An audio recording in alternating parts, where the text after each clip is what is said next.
Assalamualaikum warahmatullahi wabarakatuh. Hello everyone, good morning. Welcome back to my class. It's me, Teacher Anissa.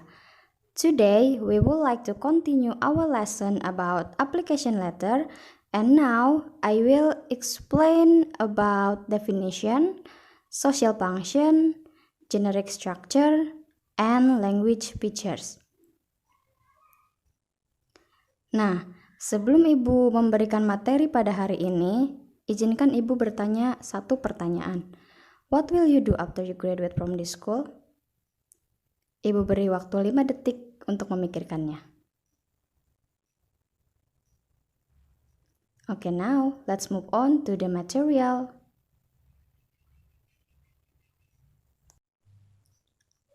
Pertama yang ingin Ibu bahas yaitu tentang definition atau pengertian.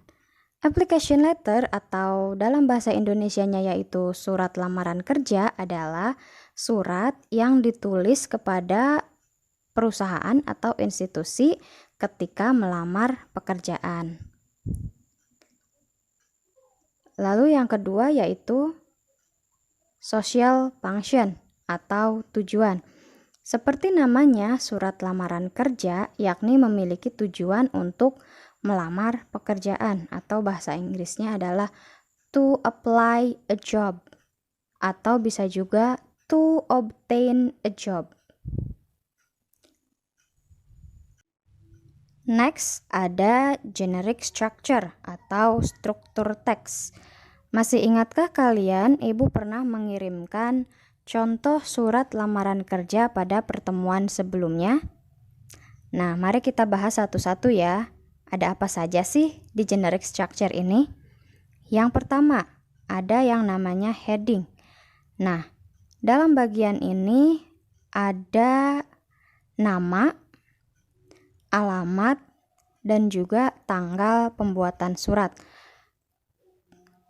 Yang pertama, nama, alamat, dan tanggal pembuatan surat. Contohnya yaitu namanya siapa di sini? Lilis Handayani sebagai job applicant. Lalu ada alamatnya, Jalan Ahmad Yani 389 Surabaya sekian. Nah, yang paling bawah ada tanggal pembuatan surat. Yang kedua ada inside address, yaitu kepada siapa surat ditujukan dan tuliskan juga alamatnya. Dalam contoh ini, perhatikan surat ini ditujukan kepada Mr. Frank Peterson selaku personel manager Jeans & Co. Adapun alamatnya yaitu Jalan Raya Pandaan, Pandaan Pasuruan, Jawa Timur. Next. Yang ketiga, salutation. Apa sih salutation itu? Salutation yaitu salam pembuka. Nah, ini contohnya ada Dear Sir dan juga Dear Mr. Frank Peterson. Selain menggunakan nama, kalian juga bisa menggunakan Dear Sir untuk sapaan kepada laki-laki atau Dear Ma'am untuk sapaan kepada perempuan. Yang keempat ada opening paragraph atau paragraf pembuka. Nah, dalam opening paragraph ini ada 3 hal yang harus dituliskan ya. Yang pertama position atau posisi yang akan ditempati oleh si job applicant atau si pelamar. Lalu yang kedua ada source of information, sumber informasi dari mana kamu mendapatkan lowongan pekerjaan. Lalu yang ketiga ada enclosure atau lampiran. Nah, di sini sudah ada contohnya. Kita bahas dari yang pertama dulu yaitu position. Ibu kasih tanda warna merah untuk position ini ya. Di sini si aplikan ini ingin melamar pekerjaan sebagai general manager, itu posisinya ya. Lalu yang kedua source of information-nya, si aplikan ini juga mendapatkan lowongan pekerjaan ini dari Jakarta Post. Jakarta Post itu nama surat kabar ya atau koran. Dan yang ketiga adalah file-file yang dilampirkan. Kalau di sini contohnya CV. Nah, kita akan bahas materi CV pada pertemuan selanjutnya. Next, ada body paragraph atau tubuh paragraf. Pada body paragraph ini terdapat 3 hal yang harus dicantumkan, yaitu yang pertama educational background atau latar belakang pendidikan.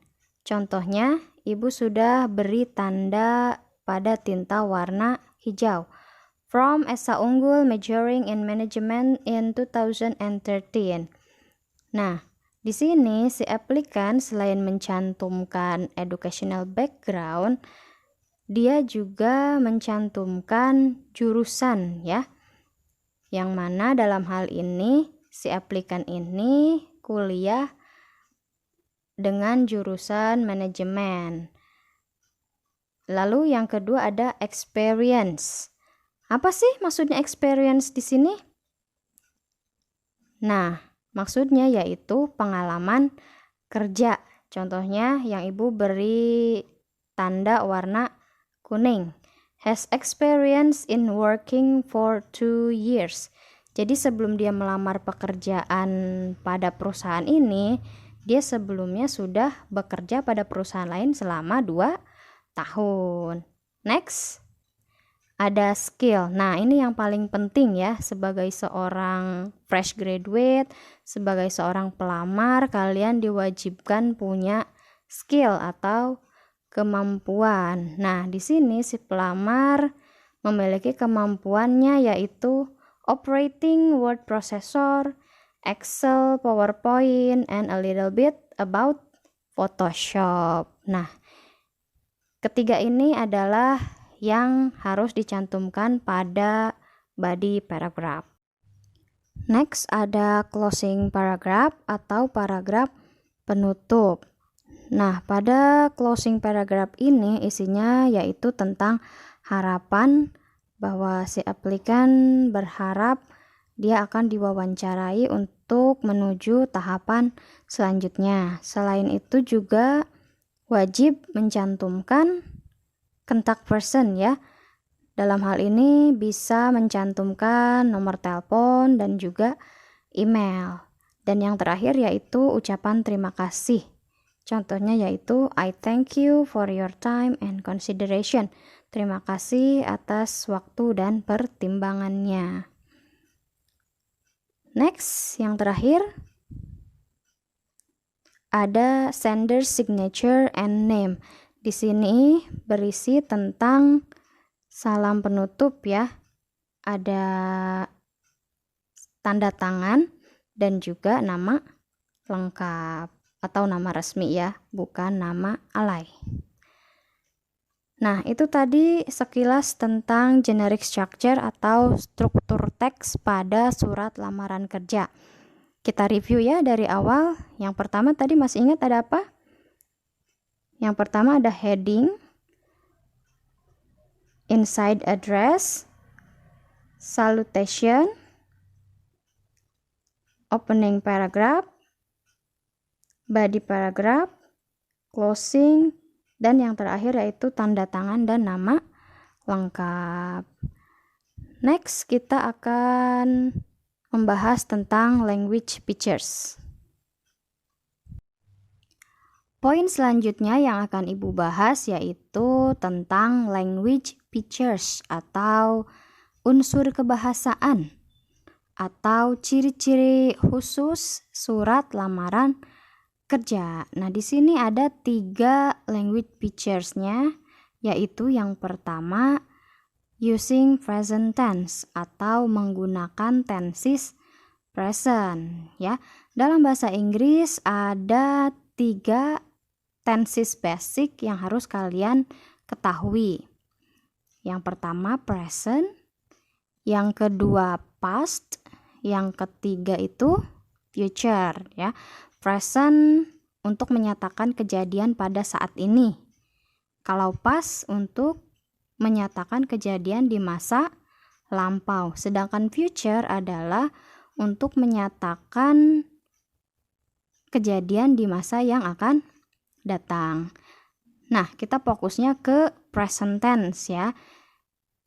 Dalam kalimat bahasa Inggris terdapat dua kategori kalimat, yaitu ada nominal sentence, ada verbal sentence. Apa sih perbedaannya? Kita bahas ya. Kita mulai dari nominal sentence dulu. Perhatikan polanya baik-baik. Pada nominal sentence, polanya yaitu ada S atau subjek ya. Subjek ini si pelaku. Lalu ada to be, kata kerja bantu.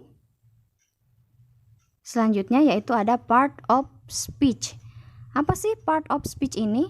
Kalian sebenarnya sering dengar contohnya, tapi mungkin baru tahu bahwa itu adalah part of speech. Contohnya seperti yang sudah Ibu tandai di kurung dan maksudnya buka kurung dan tutup kurung. Nah, part of speech yang bisa digunakan dalam nominal sentence yaitu ada noun atau kata benda, ada adjective atau kata sifat, dan adverb atau kata keterangan. Paham ya? Contohnya, I am a teacher. Saya seorang guru. Memiliki pola yaitu subjek, to be, yang mana dalam hal ini adalah am ya, dan noun.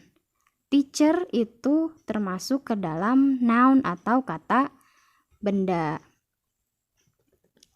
Next, yang kedua, she is beautiful. Polanya yaitu ada subjek, she, to be. Nah, to be-nya beda dengan tadi yang di awal ya. To be-nya dia pakai is. She is, he is, it is. Nah, itu. Setelah itu ada adjective. Beautiful itu adjective atau kata sifat.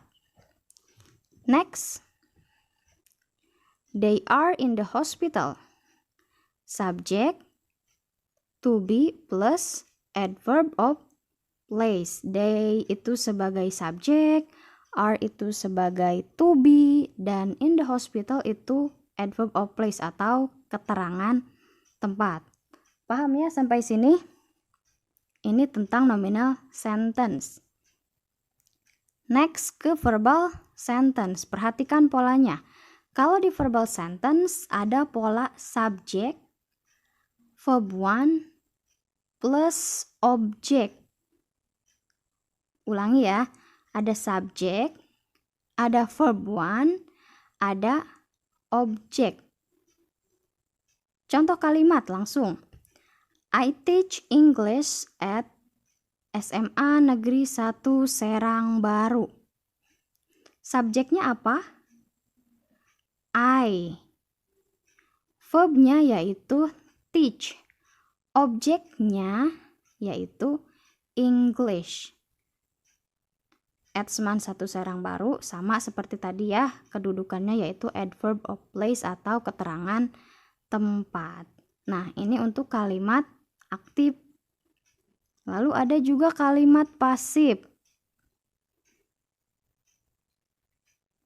Contohnya yaitu ada subjek, to be atau kata kerja bantu, verb 3, lalu ada objek. Ya.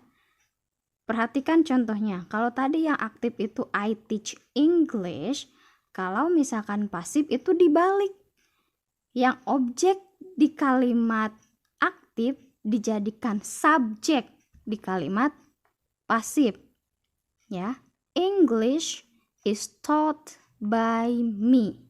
Nah, itu untuk kalimat pasifnya. Untuk kalimat pasif nanti Ibu akan bahas pada pertemuan selanjutnya insya Allah dengan materi CV ya. Oke, balik lagi ke nominal dan verbal sentence. Jadi apakah kalian sudah bisa menemukan di mana perbedaannya? Kalau masih ragu, kalian boleh tanyakan di komen di bawah ini ya. Ciri-ciri khusus yang selanjutnya yaitu using formal language not slang. Sebagaimana kita tahu bahwa surat lamaran kerja itu merupakan surat resmi. Jadi bahasa yang digunakan pun harus bahasa resmi ya, atau formal, bukan slang. Apa sih slang itu by the way? Ya, slang adalah bahasa gaul dalam bahasa Inggris. Yang ketiga yaitu write politely, effectively, and communicative. Nah, itu saja materi yang dapat Ibu sampaikan pada pembelajaran hari ini. I think enough for this session. Thank you for your attention. Wassalamualaikum warahmatullahi wabarakatuh. Have a nice day.